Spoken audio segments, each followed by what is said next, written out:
Football Manager 2024 is here. Well, the beta version is at least. And I'm starting off my beta save here with my favourite club, Arsenal. A club who have really been on the up in the last couple of seasons, surprising everyone with a title challenge last season. Well, I think it's safe to say they did bottle it a little bit towards the end, but no one would have predicted them to get in a title challenge or even finish second in the league. And of course, the season before that as well, they improved. They almost got a top four finish. Ultimately missed out in the end to fierce rivals Tottenham. But last season was much improved. And also right now they are joint top of the Premier League, along with Spurs of course, after just beating Man City at home. So I think this could be the start of a dynasty here with Arsenal. Maybe not quite Man City level, but you know, a couple of league titles in there under Arteta, some cups in there as well, and maybe even a Champions League. So I've decided to do 3 seasons here with Arsenal, with the aim, of course, to win the Champions League. In the first league here, I'd happily take any sort of competition, to be honest. You know, maybe an FA Cup or a Carabao Cup. I think the Champions League might be a little bit out of our reach. We shall see, of course. And the league title, well, I'll be disappointed if we're not in a title challenge, but I wouldn't expect us to win the league in our first season. But the second season, we've got to win the league title. And by the end of the third season, hopefully, we will win the Champions League as well. So here we go. My first ever time playing the game. I haven't played the game, of course, yet at all. Just installed it literally 5 minutes ago. Arsenal, a little bit of a history about Arsenal, but I don't think we really need to go into too much detail with that, to be honest. If you're watching this video, you probably should know who Arsenal are, to be honest. One thing I should mention, though, Arsenal had never won the Champions League in their history. Those of you will probably be quite familiar with that. They have won a record 14 FA Cups, though, but the Champions League is missing from that trophy cabinet there. Hopefully, I can do it in the virtual universe at least. In terms of the club vision here, well, not too surprising to see some things here. Sign players under the age of 18 for the future is quite a nice one. Increase commercial revenue, work within wage budget, grow the club's reputation as well.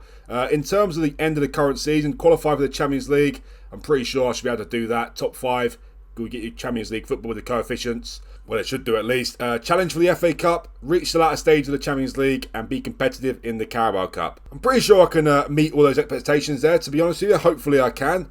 In terms of the end of next season, become recognised as the best of the rest and challenge for the Champions League. And by the end of the third season here, is challenge for the Premier League title. They expect us to win the Premier League by the end of the 2027 season, but I won't be here at that point. Only 3 seasons playing here. Probably be the entirety of the beta, to be honest. Maybe a little bit more as well. We shall see how it goes. Also, the supporter culture here as well. Play attacking football and play entertaining football. Not unhappy with that at all. Very happy with that. That's what I want to play. Attacking and entertaining football here with Arsenal. That is what they're known for. Well, here we are. It's officially started. It looks quite similar to FM24 as I see at the moment. To be honest, nothing too different. I know there is some changes to the game, of course. There always is. Hopefully for the better as well. No games played in this episode here today. Just a brief introduction to my start of the save here with Arsenal, of course. In terms of the first game of the season, who are we playing? We played Man City in the Community Shield, and then we played Chelsea at home in the league. So that'll feature in the next episode, guys. So make sure you look out for that one. I thought I was going a bit mental there, to be honest. I thought the fixture was 8th of May, the Community Shield, and 8th of December was the next game against Chelsea. I was thinking, what on earth is going on there for a second? I realise now, the format, I haven't changed the format yet. That is 5th of August, of course, and then 12th of August, for those of you who are a little bit confused. Well, let's go check out the squad first of all, and I think most of us are in agreement here of what Arsenal need. What Arsenal need is an elite striker. What is separating them from Man City? I know they're above Man City at the moment, and looking all good for them, but if Arsenal really want to be a top team for the next 5 or 10 years or so, they need to sign an elite striker. Gabriel Jesus is a brilliant striker, don't get me wrong, but I think we can do better. I think we can do better than Gabriel Jesus. He's a great player to have, but he's not going to get you 40 goals a season, is he? I doubt he'll get 30 goals a season, to be honest. So that is somewhere I'm looking to strengthen, to be honest, is the striker department. Eddie Nketiah as well. He might be good enough to be a Premier League striker for another team, but we're talking about Arsenal now, a team who are qualifying for Champions League football now again, and also challenging for the Premier League titles. So we're looking to buy elite players here. But in terms of the team, I'm quite happy with the team, to be honest. The goalkeeper situation is very interesting. Of course, there's a big debate in real life. David Raya or Aaron Ramsdale. David Raya has got the number 1 berth at the moment. We actually look at David Raya here. It was pretty good. Nothing outstanding, though, it has to be said. Or Aaron Ramsdale. Well, let's compare the two actually quickly here. Who's better?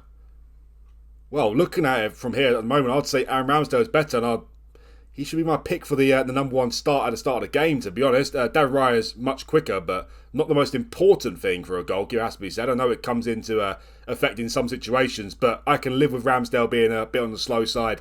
He's also our first choice goalkeeper, and David Raya is a domestic cup goalkeeper, so trying to keep Ramsdale happy to start here. I reckon I'll go with him over my number one, to be honest, but it's nice that we've got this good competition. If Ramsdale is awful and Raya does end up being my number one, then I could sell Ramsdale, to be honest. Who else is there? James Hilson. Never really heard of him, to be honest. 22 years of age. Yeah, he's pretty awful. Pretty awful. Third choice goalkeeper at the moment, though. Can't complain too much about him. Runnison, he's on loan, so we'll get rid of him out of the first team. In terms of the right back situation, of course, we've got Ben White at the club, doing really well in real life. Overall, he's quite a good right back, has to be said. It'd be nice to have someone better than Ben White going forward, but for now, he should do. Timber as well, he's out. Oh, my word. 11 to 12 months. I knew he had a serious injury, but 11 to 12 months. Well, he's not getting used in the first season, is he? That is absolutely disgusting. Poor Timber. Well, just started his career with Arsenal, and that happens to him. That's absolutely devastating, isn't it? But hopefully, he'll come back being a decent player. Tomiyasu is another right back. He's another decent right back. It's good that we've got two decent options at right back at the club, to be honest. Cedric, what on earth is he still doing at the club? I didn't know he was still at the club. He's absolutely awful, so I might try and sell him, to be honest, although it'd be a little bit pointless because he's only worth 1.8 to 3.9 million. So, yeah, not going to get too much money for him. Talking of money, how much money is in transfer budget? £5 million. So, if I want to sign someone, I need to sell some players. I think that is quite clear, to be honest. Kieran Tierney's out on loan as well, so we get rid of him. Tavares as well, out on loan. Samuel Okonga is out on loan, and so is John Jules as well. How many players in my first team now, then? Doesn't look like too much. Well, it's 25. Yeah, I need to sort out the size of everything with FootballManager. I haven't quite fully set it up yet. I just turn on the game. I know the player names are a little bit small here. Going to increase the zoom after this video is finished, I believe. Anyway, Jakub Kivior, centre-back. El Neni's injured for 2 to 8 weeks as well. Let's go check out the under-21s then and the under-18s. Who is lingering there? Well, Ethan Nwaneri, a player who wasn't on FM23, but he made an appearance last season, I think it was. At the start of last season, the age of 15. He's finally in the game. Obviously, doesn't look like much just yet, but he looks like he's got bags of potential, doesn't he? 2 stars, potentially 4.5 stars. So we'll see if he gets used at all in the save here, the 3 years. But I don't think he's ready for first team football now, that is for sure. Anyone lingering here, though, who can be called up to the first team? We've got Carl Jacob Hine, probably be a better third choice goalkeeper than the guy I got in there. And also he gets game time for Estonia at least, so at least his match chart will be up a little bit. Other than that, though, it doesn't seem to be anything lingering in the under-21 squad, that is for sure. In terms of potential, the highest potential player is Charlie Bettino, potentially 4 stars. He's out on loan. Amari Benjamin, 1 star, potentially 3.5 stars. Don't think I'm going to use him. Any surprises in the under-18? So, of course, we've got Nwaneri. Yeah, he might get used. You know, I think it's definitely a real possibility. He might get used in the 3 seasons here. We'll see how he develops, but at the start here, I don't think he's quite ready. Miles Lewis Skelly as well, potentially 5 stars. Wow, he looks like he's got bags of potential as well, so we'll keep an eye on them too, that is for sure. So the under-21s looks a little bit weak, but the under-18s have got a couple of little gems in here, has to be said. Anyway, let's go check out the scouting here. Let's see if there's any good strikers on the market. Well, the obvious one for me was Victor Osimhen. He's worth 86 to 103 million pounds. Can you ask agent for availability still? Yes, you can. He's got 86 million pound minimum free release clause, Osimhen. That is very, very interesting. I wasn't aware of that. Wants a wage between 190k and 235k a week. Can we ask him to? Yes, you can. There you go. Get it down a little bit. Well, that's definitely an option. 86 million. That's relatively cheap for a striker of his calibre, to be honest. Look at him. Oh, my word. It's unbelievable, by the way. I'm so interested in trying to sign him. Didn't actually look at his graph here. Look at him. Attacking, speed, and aerial. Okay. Thank you very much. Thank you very much. It looks brilliant. Let's compare him with Jesus, actually. Wow. Would you look at that? Well, as a striker, I think it's safe to say that Osimhen, sorry, is better as a striker than Jesus. You could argue the case that Jesus and Osimhen, who is the actual better footballer, but in terms of the out-and-out striker here, Osimhen is far better in the air. He's far better going forward as well, and he's much quicker as well. So Jesus definitely got a place at the club, that is for sure. But you know what? I'll be tempted to sell Jesus to bring in Osimhen, to be honest. I really want Osimhen. Let's have a look what other strikers are here. Isak, I don't think we're going to get him, to be honest. 166 to 199 million. Also, you know, he doesn't really compare to Osimhen at the moment, in my opinion. Yeah, Osimhen is better. Again, you know, Isak is the actual footballer, you know, more versatile, play on the wings as well. Same with Jesus, but I'm looking for an out-and-out striker, and Osimhen seems like the perfect guy for me, to be honest. Inaki Williams, I don't think he's that great, to be honest. No, he's definitely not that great. Definitely not that great. Darwin Nunez, I think he's out of the question as well, to be honest. Mokoku's only 18, so yeah, you know what? Looking at the list here, it looks like Osimhen is my man. Osimhen is my man. Can't really see anyone else here who can compare to him. Vlahovic, maybe? Maybe not. Maybe not. Yeah, I think it's safe to say who my man is, and that is Victor Osimhen. I'll be looking to try and sign him. £86 million is all I need. I've got £5 million as it is. 200k under the wage budget as well. Who can I sell in the first team here then? Let's have a look at some of the value of the players. Martinelli, well, he's not for sale, is he? 128, 144 million. Yeah, I just can't bring myself to sell him, to be honest. Odegaard as well, obviously not for sale for any price. Declan Rice. Looking very good, Declan. William Saliba as well. Unbelievable centre-back, has to be said. How good does he look on FM24? Very good, it has to be said. Kai Havertz only just joined the club, so he'll be interested in leaving. Saka, of course, is out of the question. Thomas Partey, 70 to 84 million.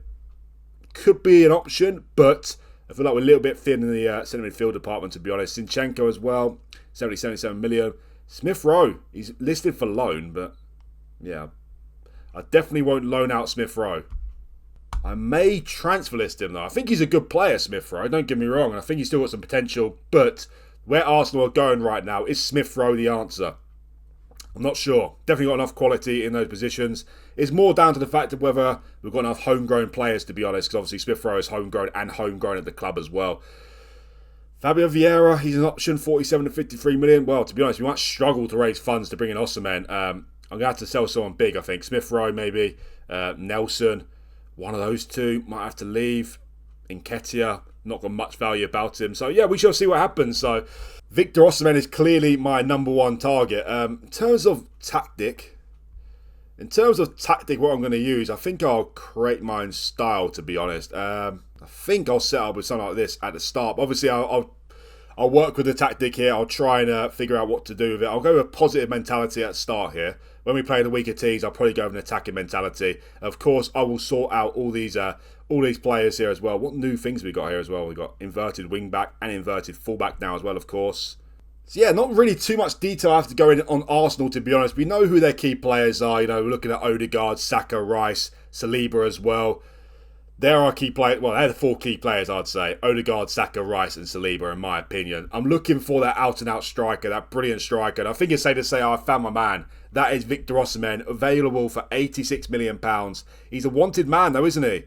Who's he wanted by? He's wanted by Chelsea, Liverpool and Man United. So we need to try and swoop in early for him. I need to get busy trying to sell some players, because if we can sign him, that'll be absolutely brilliant. Look at some of his attributes here. 18 finishing, 18 heading as well. 20 off the ball. He's got 19 pace. He's just an absolute dream, isn't he? Absolute dream. Victor Osimhen, still young as well, 24 years of age. He is the man I want. I need to raise some funds to bring him in. Hopefully, he'll be here at a time for the next episode, guys. Make sure you look out for that episode, guys. That'll be dropping tomorrow evening. We've got Man City in the Community Shield. Obviously, Arsenal won that in real life. It'd be nice to start off with a trophy as well, although it's not the most important thing in the world. And then we have Chelsea at home in the first league game of the season at the Emirates. I'm expecting a win there. Make sure you join for that episode, guys, where it'll feature the first two games of the season. And please remember that if you do like this video, hit that like button for me. And also, if you're new around here, do that subscribe button as well. It'd really help me out, and it's much appreciated. Thanks again for watching, and I'll see you for the next one.